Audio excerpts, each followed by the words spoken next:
al 15.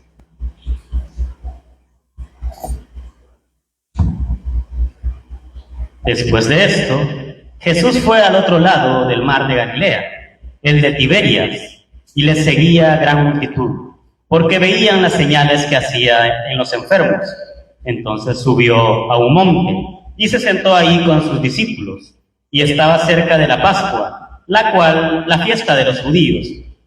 Cuando alzó Jesús los ojos y vio que había venido a él gran multitud, dijo a Felipe: ¿de dónde compraremos pan para que coman estos? Pero esto decía para probarle, porque él sabía lo que había de hacer. Felipe le respondió: 200 denarios de pan no bastarían para que cada uno de ellos tomase un poco. Uno de sus discípulos, Andrés, hermano de Simón Pedro, le dijo: aquí está un muchacho que tiene 5 panes de cebada y 2 pececillos. Mas, ¿qué es esto para tantos? Entonces Jesús dijo: hacer recostar la gente. Y había mucha hierba en aquel lugar, y se recostaron como en un número de 5,000 varones. Y tomó Jesús aquellos panes, y habiendo dado gracias, los repartió entre los discípulos, y los discípulos entre los que estaban recostados. Asimismo, de los peces, cuanto querían. Y cuando se hubieron saciado, dijo a sus discípulos: recoged los pedazos que sobraron, para que no se pierda nada. Recogieron pues y llenaron 12 cestas de pedazos, que de los 5 panes de cebada sobraron a los que habían comido. Aquellos hombres entonces, viendo la señal que Jesús había hecho, dijeron: este verdaderamente es el profeta que había de venir al mundo. Pero entendiendo Jesús que iba a venir para apoderarse de él y hacerle rey, volvió a retirarse al monte él solo. Muy bien. Quizás algunos de ustedes conocen muy bien este pasaje, ¿verdad? Algunos de ustedes lo saben desde escuela bíblica, ¿verdad? Porque es uno de los temas preferidos de los maestros para enseñar en escuela bíblica. Pero si nosotros pensamos bien, si analizamos, este milagro es increíble, es maravilloso.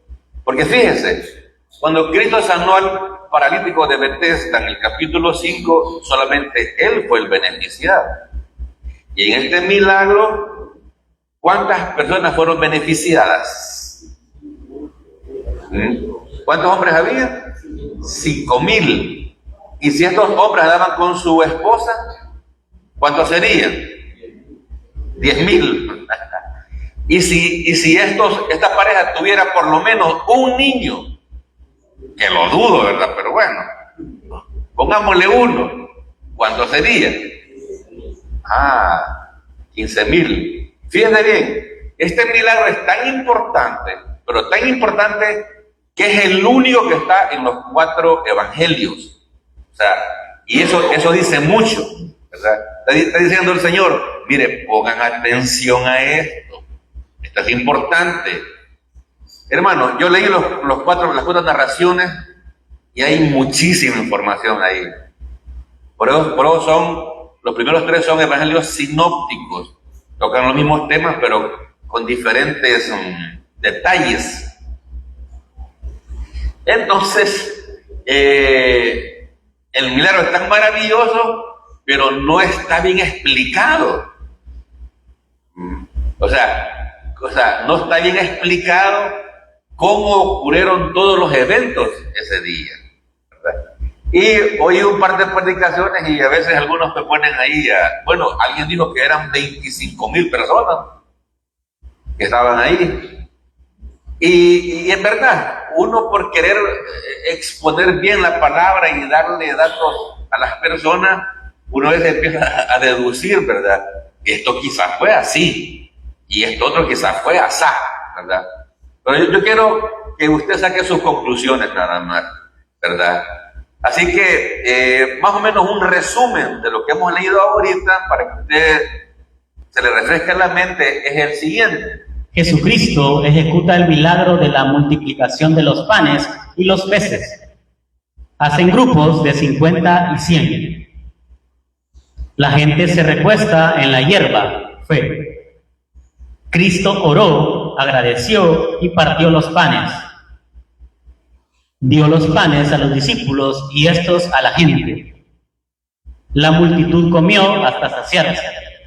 Recogieron 12 cestas de pedazos. Eran como 5,000 sin contar las mujeres y los niños. Vale, ahí tiene usted un panorama más o menos general de lo que ocurrió ese día, de ese milagro, ¿verdad? Entonces, ¿cómo hicieron? Mire, la duda que a mí más me asaltaba es ¿cómo hicieron para repartir esos alimentos? Si hubiesen hecho grupos de 100, unos fueron de 50, otros de 100, ¿cuántos grupos habrían habido? 50. Eran 12 apóstoles.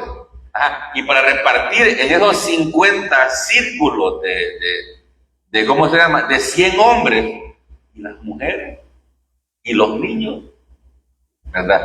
Fíjense, los demás evangelios dicen que los apóstoles habían estado enseñando, ¿verdad? Habían estado sanando, y que necesitaban descansar. Y de hecho, van a ese lugar, ¿cómo se llama? A Betsaida, porque era un lugar poco poblado, ¿verdad? A descansar. Cuando esta gente oyó que estaba por ahí, esa gente caminó, ¿verdad? Cuando estaba Cristo Jesús, ¿verdad? Y dice que él cuando los vio como que eran ovejas que no tenían. Cristo tuvo compasión de ellos.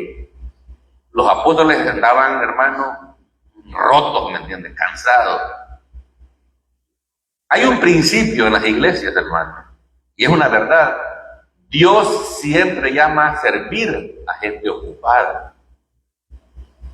Gente perezosa no sirve para trabajar en la obra de Dios. Dios siempre llama gente activa, ¿verdad?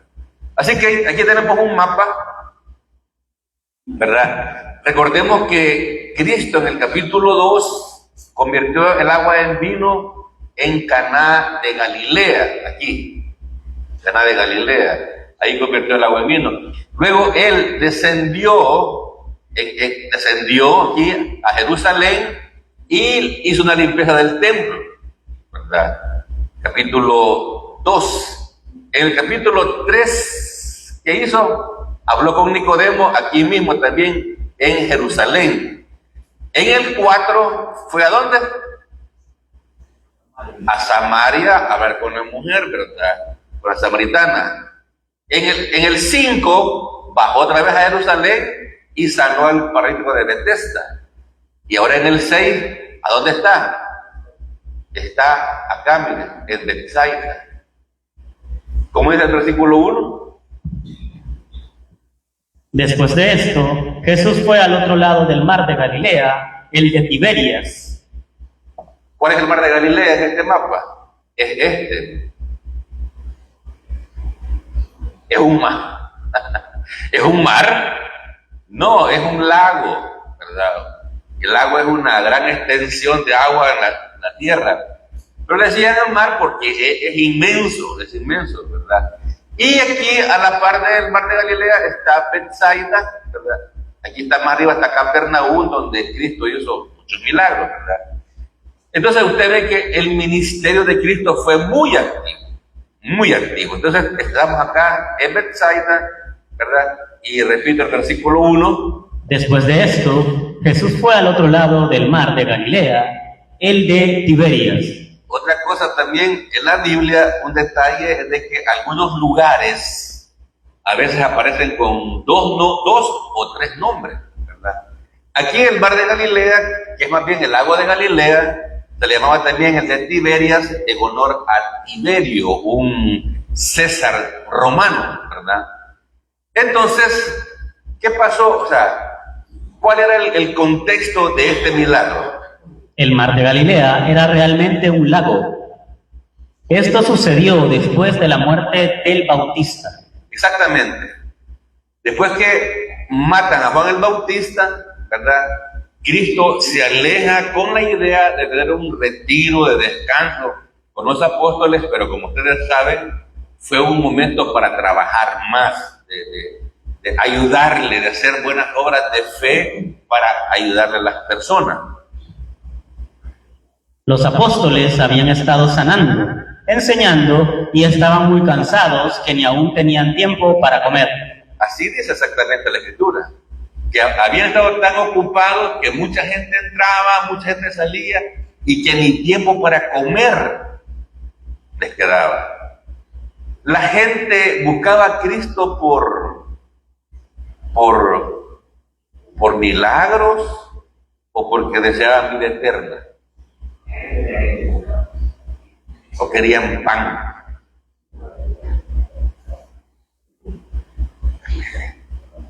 Alguien llamó a esta multitud codiciosa y llamó a los apóstoles incrédulos.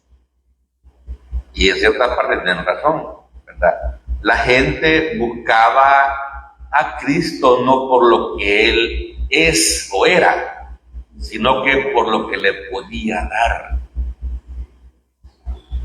Y mucha gente hoy en día también busca al Señor por eso, está buscando un milagro. Según Lucas 9:10, el lugar a donde llegaron era Betsaida.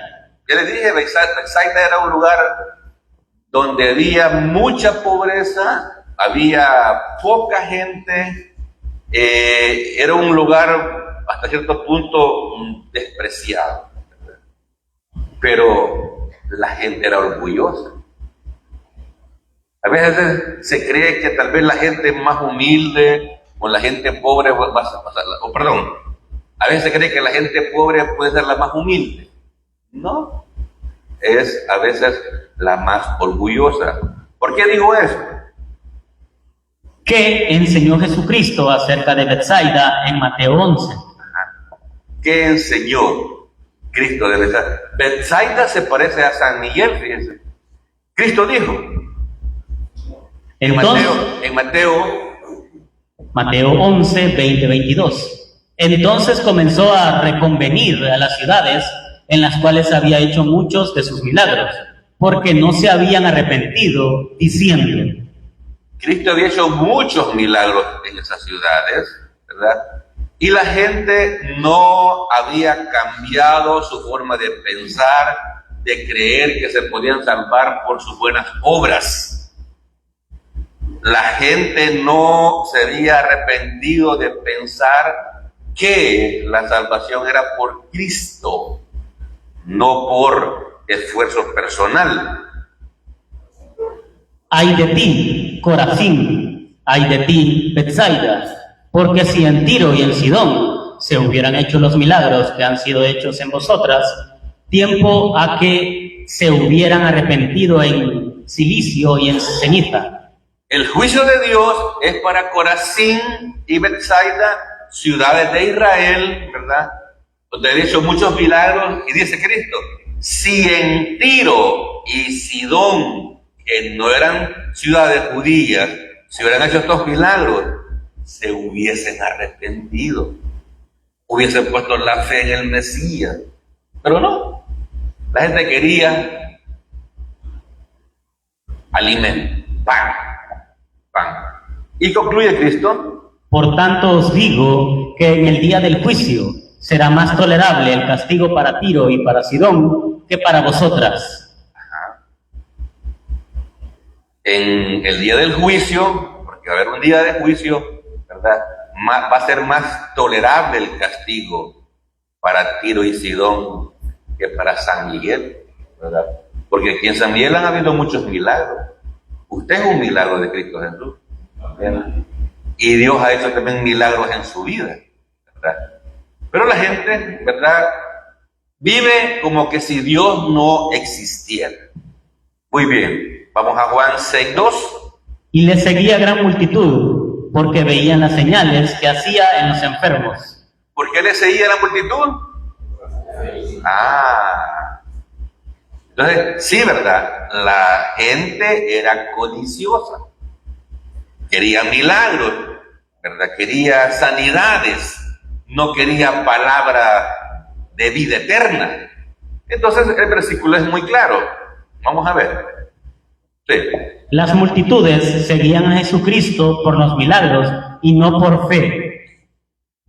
Dice el versículo 26, hablando Cristo, respondió Jesús y les dijo, de cierto os digo, que me buscáis no porque habéis visto las señales, sino porque comisteis pan y os saciasteis. ¿Era una multitud codiciosa? Sí, pero con todo eso Cristo tuvo compasión.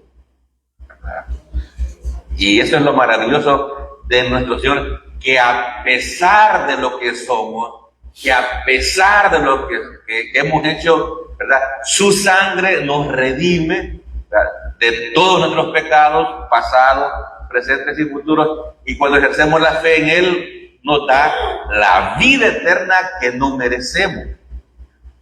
¿Quién merece la vida eterna aquí? Nadie. ¿Qué merecemos? Eso exactamente. Lo que donde van a ir a parar los impíos, pero usted ha sido comprado con precio de sangre. Jesucristo era un Mesías espiritual que había venido a salvar a su pueblo de la culpabilidad, la corrupción y la miseria del pecado. Ese era el objetivo de Cristo, ¿verdad? Y hacía señales, hacía milagros, hacía sanidades, porque estaba profetizado, ¿verdad?, que esos iban a ser los credenciales del Mesías cuando viniera, que el mudo iba a hablar y que el cojo iba a caminar, ¿verdad?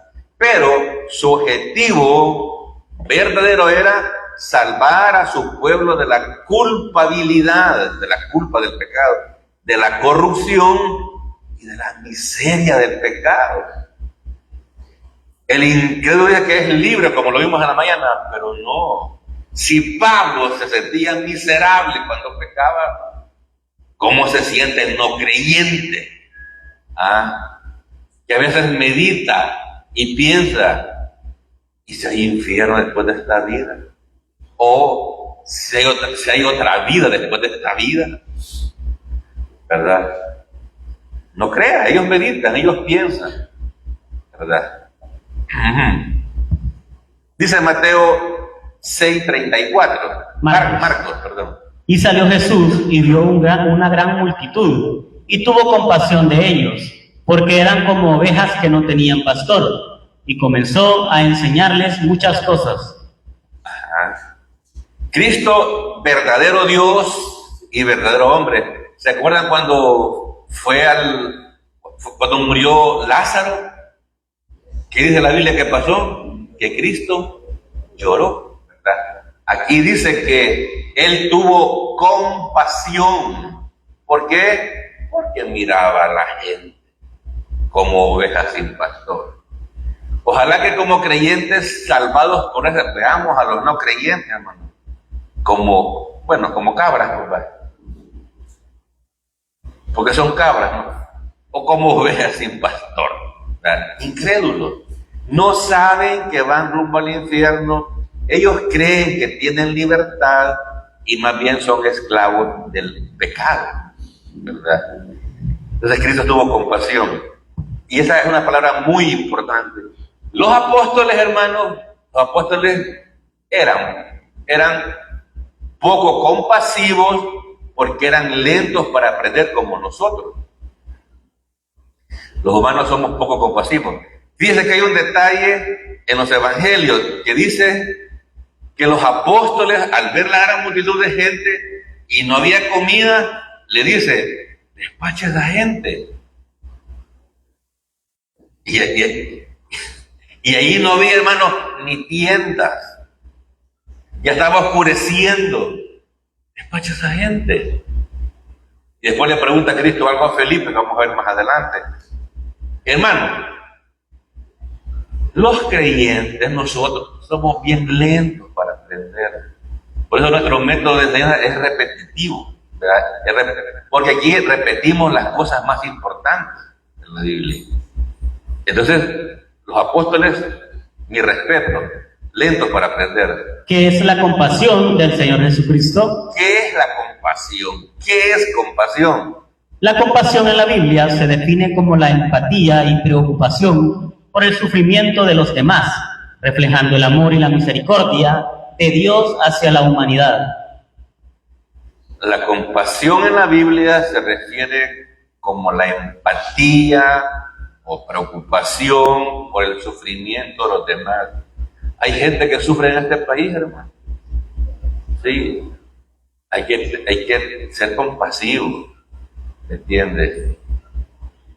La compasión también refleja el amor y la misericordia de Dios hacia la humanidad. Imagínense, Dios hace salir el sol todos los días sobre los justos y los injustos.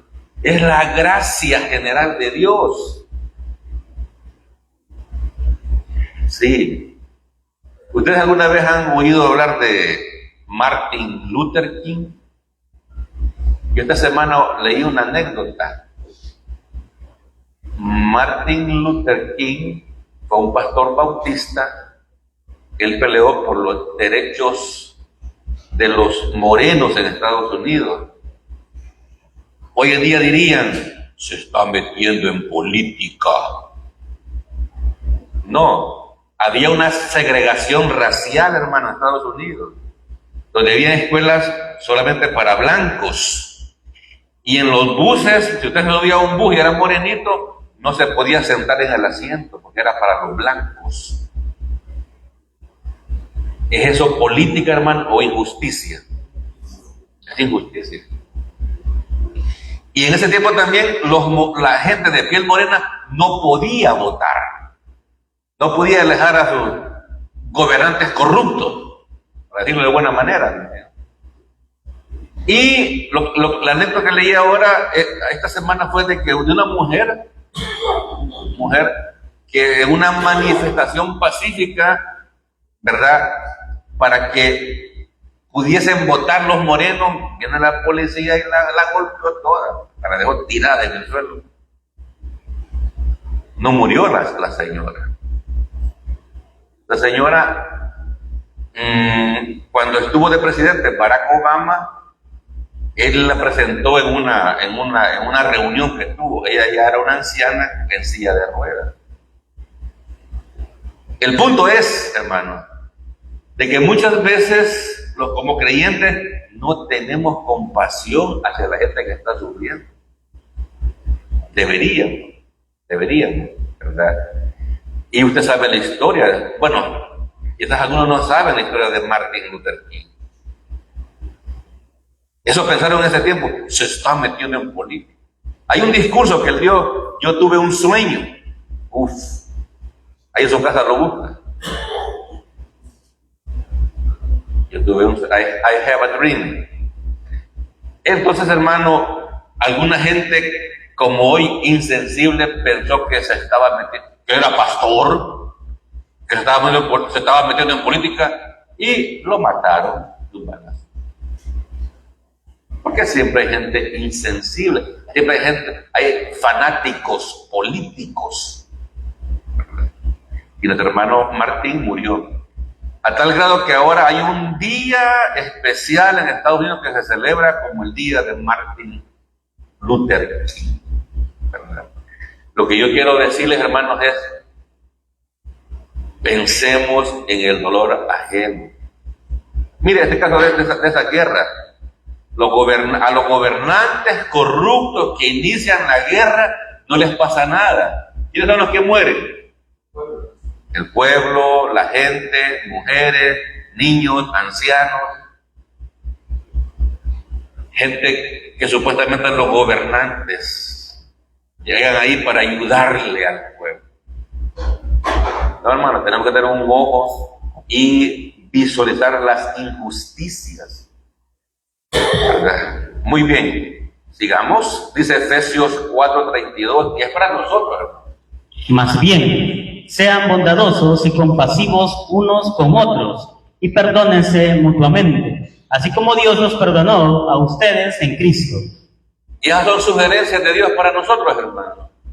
No, son mandamientos.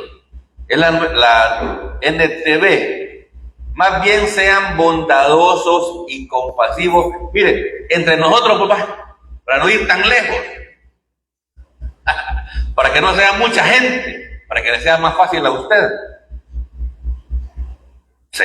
Sean bondadosos y compasivos unos con otros y perdónense mutuamente. Perdone al que le cae mal. Sí. Es su hermano, es su hermana. Cometió errores, dijo algo, movió algo. Pero ya. A mí me gusta el ejemplo de los hermanos en carne, ¿verdad? Los hermanos en carne nos peleamos, nos decimos cosas más, pero ¿verdad? Siempre somos hermanos y a los días o a las horas nos reconciliamos. Y yo, como soy el mayor, ¿verdad? Mis queridos hermanos, ay, mis hermanitos en carne, yo quisiera amorosamente pegarle un par de cuellos a cada uno. Sí, y ellos que truenan. Pero después digo, sí, mi hermano, y se me pasa. Ojalá que así también fuera con los hermanos en Cristo, ¿verdad? Colosenses 3:12. Por lo tanto, como pueblo escogido de Dios, santo y amado, revístanse de afecto entrañable y de bondad, humildad, amabilidad y paciencia. Exacto, ¿verdad? Como pueblo escogido, santo, amado, revístanse, pónganse una ropa de afecto. Mire, hermano, esa palabra, entrañable, es que sea hasta las entrañas más profundas de su ser, ¿verdad?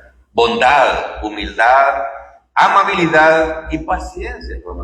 Acuérdense que somos, ¿cómo se llama? Muchos acá somos niños en Cristo, creyentes inmaduros, que nos está costando crecer. Si los apóstoles, ustedes vieron los milagros y todo, y le dicen, Señor, despide a la gente, fuchi, que vaya, ¿verdad? Así somos los humanos. Juan 6:3. Entonces subió Jesús a un monte y se sentó allí con sus discípulos. Subió a un monte y se sentó. ¿Por qué se sentó?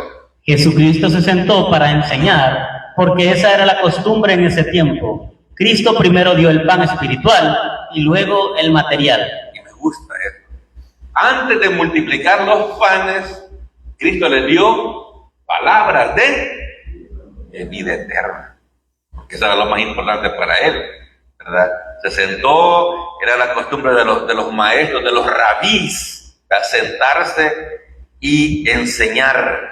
Dice Lucas 9:11. Y cuando la gente lo supo, le siguió, y él les recibió, y les hablaba del reino de Dios, y sanaba a los que necesitaban ser curados. Estos pasajes que yo pongo acá son los otros pasajes que hablan del mismo tema, ¿verdad? En Lucas 9 nos dice que cuando la gente lo supo, le siguió, y él como compasivo le recibió, les predicó el reino, los sanaba y los curaba, ¿verdad? Esas eran sus credenciales, hermano, de que él era el Mesías, el Hijo de Dios que venía a la tierra a morir por nuestros pecados. Lucas 9:23. Y decía a todos, si alguno quiere venir en pos de mí, niéguese a sí mismo, tome su cruz cada día y sígame. Sí. Dios, hermano, ese versículo no es para no creyentes. Ese es para creyentes, ¿verdad? Creyentes que quieren ser discípulos, es decir, alumnos de Cristo Jesús, ¿verdad? Si alguno quiere venir en pos de mí, niéguese a sí mismo, niegue sus intereses, niegue sus ilusiones, niegue sus planes de vida y sígame, y va para mí. Lo que exactamente lo que hicieron los apóstoles, ¿verdad? Después de los 3 años de seminario, ya con el Espíritu Santo, ya en hecho, ya no volvieron a pescar. No volvieron a pescar. Porque les dijo, yo lo voy a hacer pero eso requería un proceso, no fue de un día para otro. Simplemente Cristo quiere ahorita que lo sigamos cada día, paso a paso, momento, y Él te va a ir dirigiendo. Pero hay que ser sensible a lo que Dios quiere para nuestras vidas. Él no nos va a decir, mira, yo voy a hacerte algún día que seas pastor. Nos abrumaría. Aún, yo como creyente, hermano, me acuerdo que en la segunda iglesia que estuve, solo porque comentaba algunas injusticias que hacía el pastor, ¿verdad? En esa iglesia con algunas personas me criticaban, yo quiero ser pastor, y yo ni por cerca, hermano, porque siempre el que denuncia lo malo, ¿me entiendes?, le ponen un calificativo negativo. Eso quiere ser pastor. Porque yo le decía a la gente, mire, la radio no es de la iglesia, como se dice en el púlpito. La radio es una empresa particular del pastor. Porque la gente me preguntaba, hermano, ¿y mi diezmo dónde lo doy? ¿A la iglesia o a la radio? Ajá. Siempre iba a aprender, cabal. Pero por lo menos de a la iglesia, a la misma boda. Nada más para ponerle un ejemplo. Yo quiero ser pastor. O también a veces, si miraban a algún hermano así inquieto, ¿verdad? Como por ejemplo no, yo he dicho nombre. Puede que de imaginar. No, daba un ejemplo. Si miraban a algún hermano inquieto, así como al que tú se imagina, ¿verdad? Ese hermano tiene algún espíritu inmundo. Hay que imponer. No es no es tu caso, nada más el ejemplo. Decían allá, ¿verdad? Tiene un espíritu inmundo. Hay que llamarlo a una sesión y hay que imponerle manos y ungirlo con aceite. Una limpia.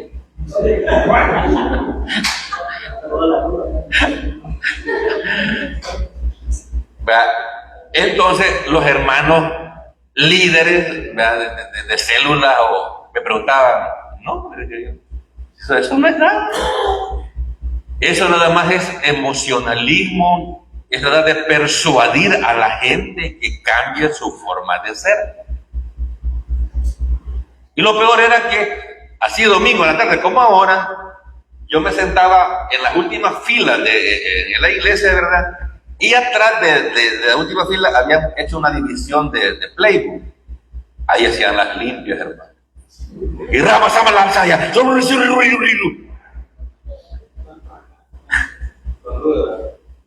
Con Ruda, y la inventora de eso era la ungida esposa del pastor, que no sabía nada de doctrina, por supuesto. De la crítica era, quiero ser pastor. Ni por cerca, hermano, ni por cerca, ¿verdad? Si yo entré al seminario, al primer seminario, digo, quiero saber más de la Biblia, porque a la iglesia donde yo voy, eso no me alimenta, pues. El hombre decía una cosa en la mañana, decía que la salvación era por fe, y en la tarde decía que si usted no ha leído la Biblia, usted no es salvo. Entonces, ¿en qué quedamos, pues? Si usted no se ha bautizado, decía él, usted no es salvo.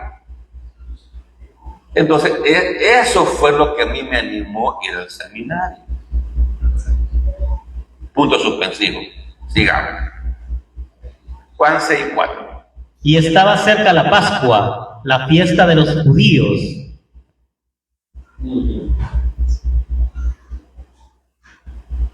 La Pascua. ¿Quién es nuestra Pascua, hermano? Es Cristo Jesús. No se lo olvide. Nuestra Pascua es Cristo, lo dice 1 Corintios. La Pascua o Pesach es una de las fiestas más importantes del calendario hebreo. Cristo siempre aprovechaba las fiestas religiosas de los israelitas, porque llegaba mucha gente del extranjero, que era gente con una mente más abierta. Los judíos residentes ahí en Jerusalén eran un poco cuadrados, ¿me entiendes? Eran un poco recalcitrantes, y a Cristo le encantaba eso, porque mucha gente de mente abierta llegaba, oía el evangelio, lo creía, y luego se iba a su lugar de origen donde trabajaba, y ya se iba salvado por gracia. Algunos de ellos fundaron iglesias en esos lugares, ¿verdad? Hay varias iglesias en el Nuevo Testamento que no se sabe exactamente quién las fundó. Por ejemplo, la de Antioquía, que fue la iglesia más fuerte fuera de Jerusalén. Bien, la fiesta de la Pascua o Pesaj Se celebra para recordar la liberación de los israelitas de la esclavitud en Egipto. era la fiesta que la gente no quería perderse, porque celebraba la liberación de la esclavitud de Egipto. Entonces, Dios, a través de Moisés, liberó a los israelitas del faraón, y la fiesta conmemora la 10ª plaga, cuando el ángel de la muerte pasó por alto, Pesaj, las casas de los hebreos marcadas con la sangre de un cordero. por eso se llamaba Pesaj, porque en la 10ª plaga, ¿verdad?, el ángel, cuando miraba la sangre en la puerta, ¿verdad?, pasaba por alto. Ahí no se moría el hijo primogénito de esa familia. ¿Entiendes? ¿Verdad? Y esa sangre, de hecho, mataban un corderito inocente de 1 año, no un gato. Porque alguien diría, un cordero es muy caro, mejor voy a matar un gato y voy a poner la sangre ahí. ¿Hubiese habido redención en esa casa? No. Porque cuando Dios dice algo en su palabra, así tiene que ser, ¿verdad? Y que le guarde ese principio, porque a veces yo predico y creen que yo quiero meterle miedo a la gente. Para nada. Para nada. A mí me han dado a predicar. Usted toma la decisión si obedece o no obedece a Dios. Así de fácil, ¿verdad? Pero es mi responsabilidad decírselo. Entonces, hermano querido, ¿o hubo judíos? No creo que con eso vaya a pasar algo. Y se lo aseguro, hermano. Yo deduzco, hubieron personas que no lo hicieron. De su primogénito. Es más, cuando salió el pueblo de Egipto, quizás algunos judíos voluntariamente se quedaron. Lo deduzco. Pero lo que sí sé, hermano, es que algunos no judíos sí se fueron con la caravana.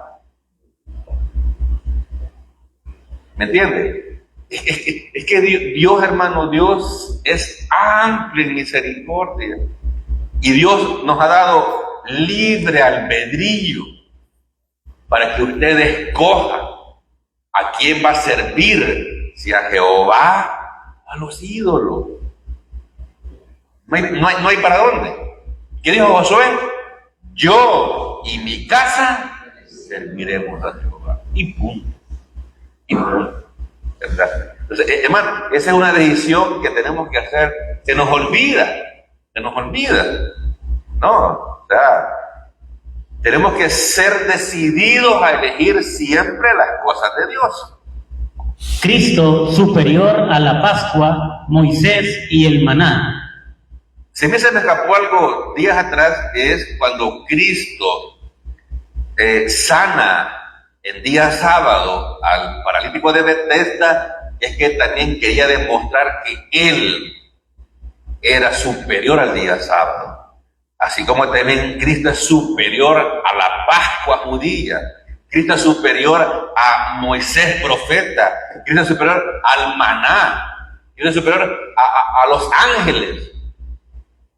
Cristo es perfecto, ¿verdad? Pero tenemos un Salvador perfecto que no nos va a engañar, ¿verdad?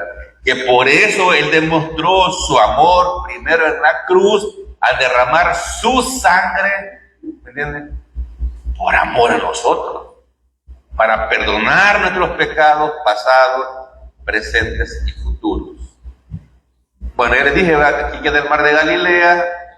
Cristo salió de Jerusalén hasta Galilea, recorrió todo esto.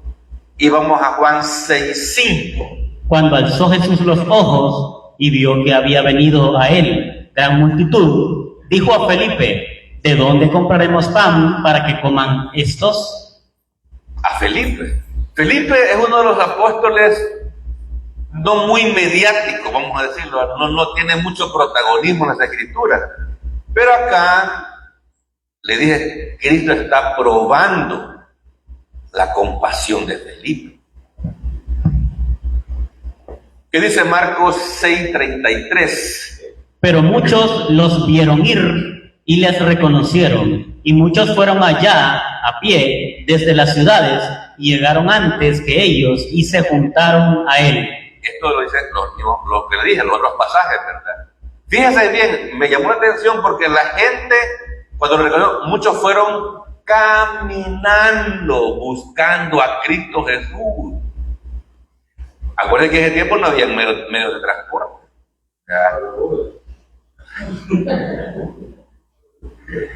El que tenía alguna posibilidad tenía un caballo, ¿verdad? Otro que había ahorrado un poquito tenía un burro. Y los más pobres en el carro de Don Nando. Ratos corriendo, ratos caminando. Entonces la gente fue a pie, estaba interesada en Cristo.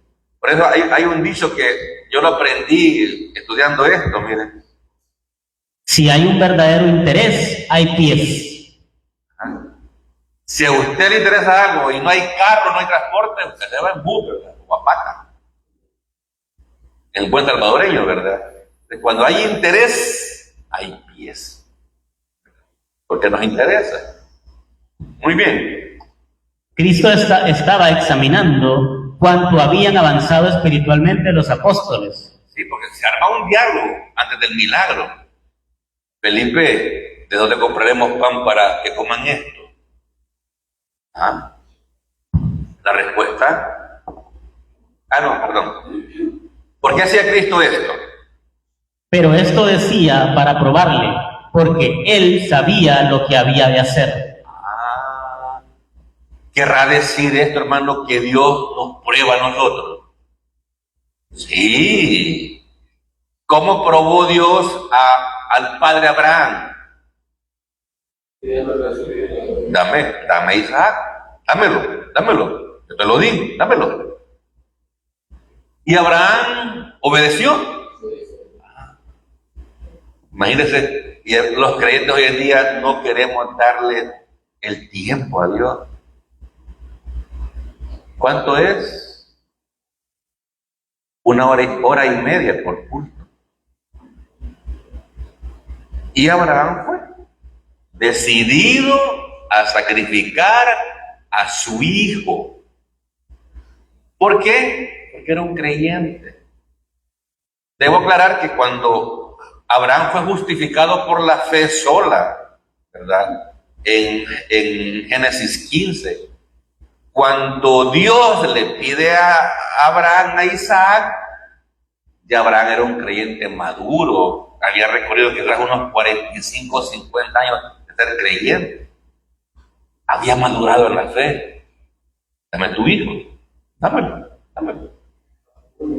a tu único, al que amas. Sí, dijo, te lo voy a dar. ¿Por qué? Porque la convicción de Abraham era que si Isaac fallecía, Dios tiene poder para resucitarlo. Y ahí la enseñanza de la resurrección también, ¿verdad? Que los creyentes tenemos seguridad de una resurrección para vida eterna, no para condenación. Jamás. Entonces, hermano querido, Dios nos va a probar. Y puede ser que sea en un buen momento que usted esté bien económicamente, de repente un problema de salud, de repente un problema económico, o problemas de otra índole. Pero sí, Dios nos va a probar a todos.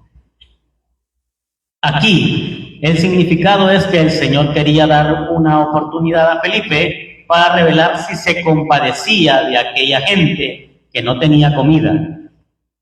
Felipe, ¿cómo vamos a hacer con esta gente, Felipe? Las pruebas son la voluntad de Dios Padre para ayudar al crecimiento espiritual del creyente. ¿Para qué son las pruebas? Son la voluntad de Dios para ayudar al crecimiento espiritual del creyente.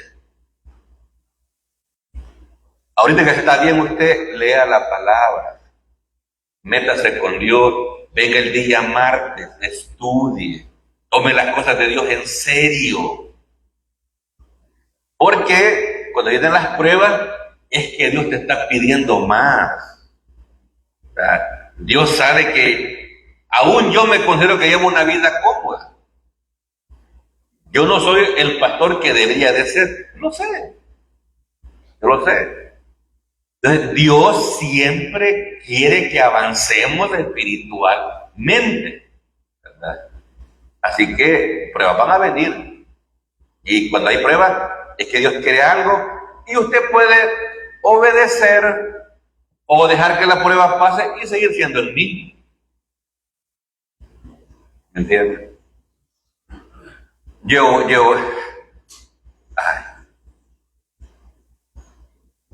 me he dado cuenta de personas que han pasado enfermedades y luego se han acercado nuevamente a la iglesia. Aunque sea por algunos domingos nada más, pero después desaparecen. Pero entendieron el mensaje. Lo que pasa es que son soberbios. Otros ingredientes para el crecimiento son: Vimos en Romanos hace días que los ingredientes para crecer espiritualmente son el tiempo. Se requiere tiempo para crecer. 2, maestros, ¿verdad? Aquí hay maestros que le enseñan, ¿verdad? 3, la palabra de Dios. 4, las pruebas que estamos viendo ahorita. Y 5, la fe. Entonces, esos 5 ingredientes nos van a ayudar a crecer espiritualmente, porque es la voluntad de Dios. Entonces, ahí van las pruebas. Entonces, mire, hermano, muchísimas personas se alejan de las iglesias en los momentos de prueba, de dificultad, de enfermedad, de escasez económica. Es que este Dios no funciona, este Dios no me ayuda. Es prueba, cabezón, es prueba. No llores, no te corras. Pero muchísima gente deserta de las iglesias por eso. Probablemente no tenían fe. los creyentes somos como las bolsitas de té, que sacamos lo que tenemos adentro cuando nos sumergen en agua caliente. Así es cuando usted esté en una prueba. Usted es como una bolsita de té, la van a meter en agua caliente y ahí va a sacar todo lo que hay adentro. Ojalá que no haya resentimiento, ojalá que no haya abandono de la iglesia local, pero ocurre como le dije hace poco, ¿verdad? Entonces ahí en la prueba se conoce el creyente. Muy bien, Juan 6:7. Felipe le respondió: 200 denarios de pan no bastarían para que cada uno de ellos tomase un poco. Felipe, ¿cómo vamos a darle comer a esta gente? La idiota de Felipe, 200 denarios. Para que tenga idea, ¿cuánto dinero era eso, hermano? Felipe muy pronto había olvidado que el Mesías que había hecho el vino podía hacer pan también. Los humanos olvidamos las cosas rápidamente. Felipe y los apóstoles habían olvidado que el que convirtió el agua en vino podía hacer pan, ¿o no? Sí. podría. Pero sale con la idea, 200 denarios, Señor, no alcanza. Un denario equivalía a un día de salario de un obrero. 200 denarios serían el salario de unos 8 meses. Era un dineral, hermano. Solo para que las personas comieran un poco de pan. No para saciarse. Entonces, para que usted vea la magnitud del milagro, pues. Así, de serio era eso, pues. Pero la multitud era tan numerosa que aún esta cifra hubiera sido insuficiente para alimentarla. Juan 6:8. Uno de sus discípulos, Andrés, hermano de Simón Pedro, le dijo. Vamos a ver cuál es la opinión de Andrés en el siguiente versículo. Andrés fue un justificado de bajo perfil, pero llamado a ser apóstol y discípulo. Sí, no sabemos mucho de Andrés. La Biblia nos habla muy poco de él. Solamente que era hermano del famoso Simón, ¿verdad? El machetero Pedro. Todos los creyentes redimidos por la gracia de Dios son llamados a ser discípulos. Sí. Dios no quiere que nos quedemos solamente como creyentes salvados por gracia. No. Él quiere que usted sea un discípulo, un alumno, ¿verdad? Porque pruebas han de venir. Y el Señor quiere que usted tenga una raíz fuerte en la vida cristiana. Esa es la voluntad de Dios. Discípulo es un alumno, alguien dispuesto a dejarse enseñar la palabra de Dios. Sí, ese es el punto, hermano. Usted ya fue salvado, ¿y ahora qué? ¿Y ahora qué? Adquirir conocimiento. Tenemos 66 libros. Pablo escribió 13 cartas de amor de Dios para usted, que deberíamos tener por lo menos una idea general de cada una de esas cartas. Ya van a orar por él. Ya le van a imponer manos. No, hoy no es día de limpia. No. Juan 6:9. Aquí está un muchacho que tiene 5 panes de cebada y 2 pececillos más. ¿Qué es esto para tantos? ¿Qué es esto para tantos? Lentos para aprender. El Señor que convirtió el agua en vino está aquí. Pero no. El Señor que sanó al paraíso de Betesda está aquí. Pero se les había olvidado, hermano. Ni preguntaron, Señor, ¿y no podrías hacer algo para que esta gente coma? Ni eso preguntaron. Ni eso. ¿Verdad? Entonces, así somos los humanos, lentos para aprender. Los discípulos estaban pensando mal. Ellos no pudieron deducir que los panes y los peces podrían ser convertidos en un alimento muy integral, con buen sabor. Ahí vemos a Felipe, pero con cara de preocupado. Mira. Señor, 200 denarios no alcanzan. Y el muchacho aquí con los peces, ¿me entiendes? Dijo alguien, la mamá de este niño era previsor, ¿verdad? Le había puesto un lunch, una comidita a su niño. Era lo único que había. Juan 6:10. Entonces Jesús dijo, hacer recostar la gente. Y había mucha hierba en aquel lugar, y se recostaron como en número de 5,000 varones. ¿Habrá habido alguien que no quiso recostarse, hermano? Yo no creo que eso sirva de algo. Sí. Bueno, yo, si hubiera estado ahí, yo hubiera sido el primero. ¿Y en qué sirve que yo me recueste? Así me entendieron, ¿verdad? Porque siempre he sido protestante, ¿me entiendes? Yo no y me chillan las tripas y eso, más hambre me va a dar acostarme ahí, sueño me va a dar. Entonces, se requería fe, hermano. Recuéstense.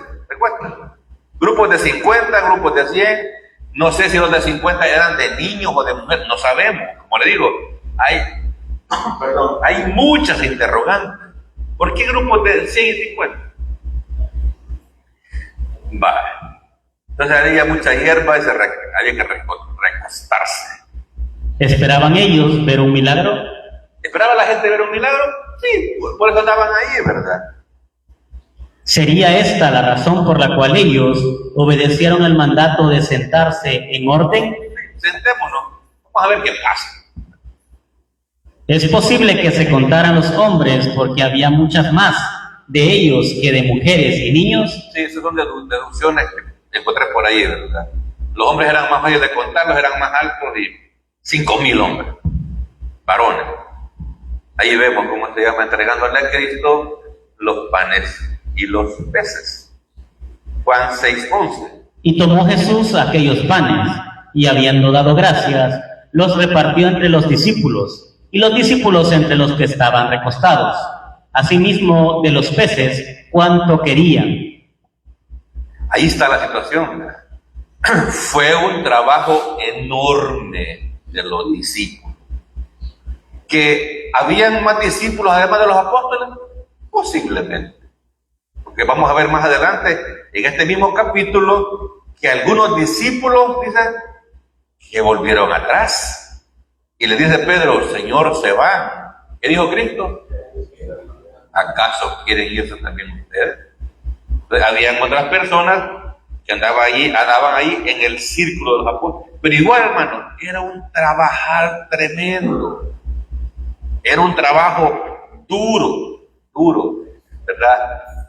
Aún el Señor también estar partiendo el pan y los peces. Me pregunto, ¿habrá sido un pan de buen sabor, hermano? Mejor que de la francesa. Así como aquellos individuos que estaban en la boda, ¿verdad? ¿Qué dijeron? Este vino, cosa seria, ¿verdad? Es que lo que hace el Señor lo hace bien, ¿verdad? Entonces, es más, el pan de cebada que andaba el niño era el pan de la gente humilde, no era pan de trigo, que era el que comía la gente con mayor posibilidad. Entonces, yo dedujo que haber sido un pan de excelente calidad y un pescado con omega 3, una dieta mediterránea. Muy bien, avancemos. Esta acción de gracias nos enseña que el Señor sabía de la importancia de la oración. Sí, Cristo oró, hermano. Cristo dio gracias. Y los creyentes salvados por eso debemos de orar todos los días y ser agradecidos con el Señor. Darle gracias porque estamos vivos, por la vida eterna, por la palabra de Dios, por la sana doctrina, por el trabajo, por la familia física, la familia espiritual, etc. ¿Cuántas cosas, hermano? ¿Se acuerdan? Cuando venimos a este mundo, venimos desnudos y hasta la ropa que cargamos es ganancia hasta ahorita. No piense que Dios no lo ha bendecido. ¿Cómo no? Estamos vivos. Venimos de una pandemia o pandemia, como dicen algunos. Estamos vivos. Algunos venimos de una guerra social cuando habían pandillas. Salimos vivos de eso. Y les conté la espada, yo viví en el tiempo de los escuadrones.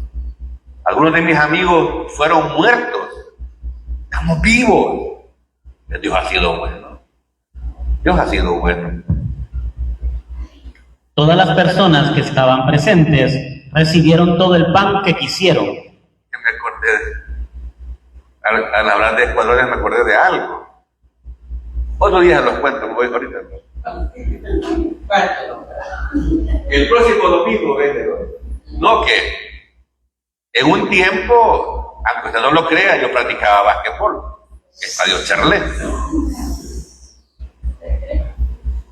Y jugando, yo como siempre fui bien malo para jugar, ¿verdad? Siempre fui muy físico, ¿me entiendes? Siempre usaba el cuerpo, echaba el cuerpo para jugar. Y me gané un enemigo. Usted lo conoce, ese individuo. jugó el dragón. Y nos hicimos enemigos y nos palabreamos, y yo, inconverso. Mirá, le dije yo una vez, el próximo, mañana te trae una camiseta manchada de sangre, porque vos sos escuadronero, le dije, al Toño. Ahí se llama. Pero yo, bravo, ¿me entiendes? Y era cierto. El tipo era.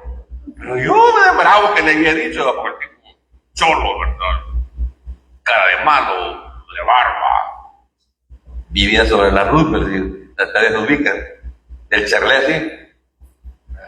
Frente al Búlgaro, no está el Búlgaro ahora. No, hombre. Cuando yo me di cuenta, este tipo es buena onda, dije yo. Este tipo es buena onda. El por ahí estaba un bully descapotado. Estaba en San Miguel ahí. Un bully, un carrito chiquito. ¡Ey! Por eso le digo, yo doy gracias a Dios que estoy aquí parado, hermano. Es misericordia y gracia de Dios. Yo sé también que Dios ha hecho cosas en usted. Ha hecho cosas buenísimas, ¿verdad? Lo que pasa es que a veces somos olvidados. Mira, yo hasta ahorita me acordé de ese pasaje. Pero tengo un montón de anécdotas donde Dios me ha mostrado su gracia. Así que debemos de dar gracias a Dios por lo que Él ha hecho en nosotros. Del mismo modo que Jesús en Caná no creó, sino que transformó el agua en vino, así también aquí no crea, sino que cambia el pan en más pan. Santa Cena. Aquí vemos los símbolos de la Santa Cena. En el capítulo 2, agua en vino, la sangre de Cristo, y aquí vemos el pan multiplicado, el cuerpo de Cristo. Este es un cuadro famoso, es algo feíto, pero es un cuadro famoso, porque así son. Imagínense este montón de gente. Aquí dibujaron con un azafate a los apóstoles. Mire, otra pregunta. ¿De dónde sacaron las cestas para recoger lo que sobró? No sabemos, ¿verdad? Entonces, como le dije, si leemos los pasajes, hay muchas preguntas sin responder, pero nos ha dado algunas, ¿verdad? Que la gente comió y se sació. Y cuando se hubieron saciado, dijo a sus discípulos: recoged los pedazos que sobraron, para que no se pierda nada. Cuando se hubieron saciados, comieron hasta quedar satisfechos, ¿verdad? Y Cristo, como buen judío, no le gustaba el desperdicio, ¿verdad? Los recursos que Dios el Padre nos da no son una excusa para desperdiciarlos. El desperdiciar la comida es pecado. ¿Verdad que así crecimos nosotros en esa cultura, verdad? Cómase todo lo que está en el plato, porque botar la comida es pecado, nos decían las abuelas, ¿verdad? Y otras se ponían más románticas, ¿verdad? Allá en África hay muchos niños que no tienen que comer. Y así.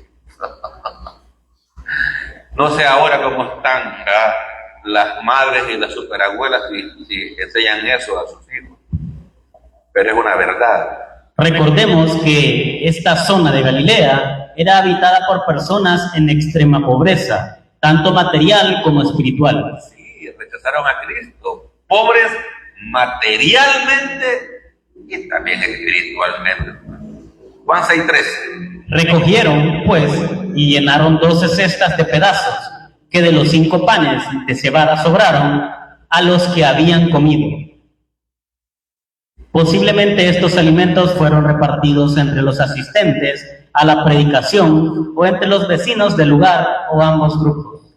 Algunos deducen que las cestas eran para los apóstoles. Es una opinión.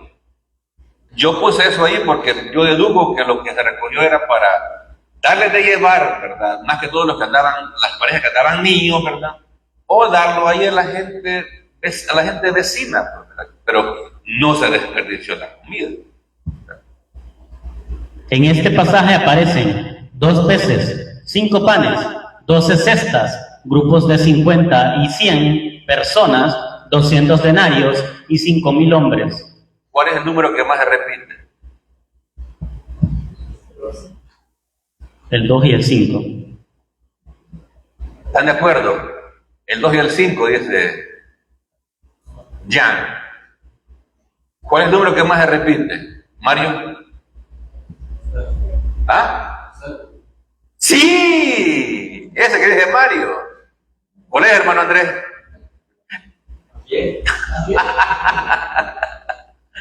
¿Cuál es, Andrés? Andrés chiquito. Es el 0. El 0. ¿Verdad? No voy a ocupar el 0 mañana.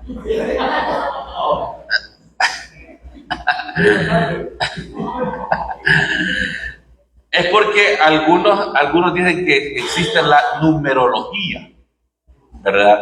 Y sacan cosas de los números que hay en la Biblia. No.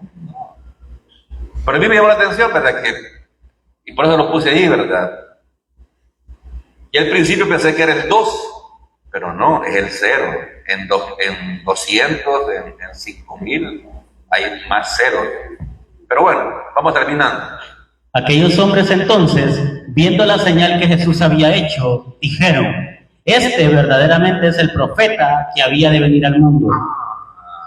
¡Eureka!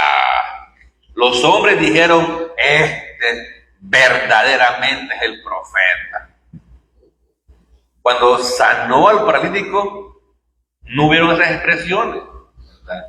Ya vamos a ver más adelante por qué dijeron eso.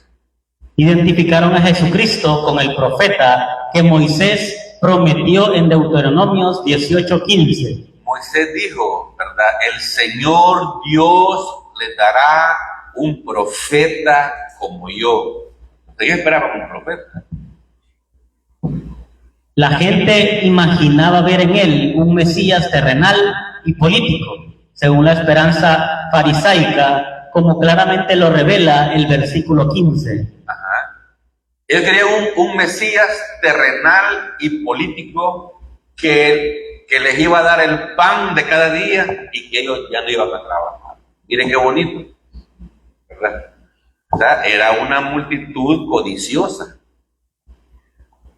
Pero entendiendo Jesús que iban a venir para apoderarse de él y hacerle rey, volvió a retirarse al monte él solo. Fíjense bien las palabras que usa Juan. Jesús entendió que iban a ir para apoderarse, para agarrarlo a él y colocarlo como rey, ¿verdad? Esta gente se preparaba para ir a Jerusalén, llevando consigo a este buen predicador que era capaz de hacer curaciones y prever pan y prosperidad para todos. Sí, mírenme, este es el profeta, este es el rey de Israel, ¿verdad? Pero era gente humilde, hermano. La gente quería raptarlo y obligarlo a ir con ellos para, una vez llegados a Jerusalén, coronarlo rey, sacudir el yugo romano y establecer el reino de Dios en la tierra. Ideas humanas, ¿verdad? Ellos sabían que el Mesías iba a venir a establecer el reino de Israel y que un descendiente del rey David iba a gobernar sobre ellos, ¿verdad? Pero ellos querían un rey político y él venía a liberarlos del esclavitud del pecado y del infierno. Oremos, por favor. Inclinen su rostro. Padre bueno, te damos gracias, Señor, por tu palabra que nos hace reflexionar lo maravilloso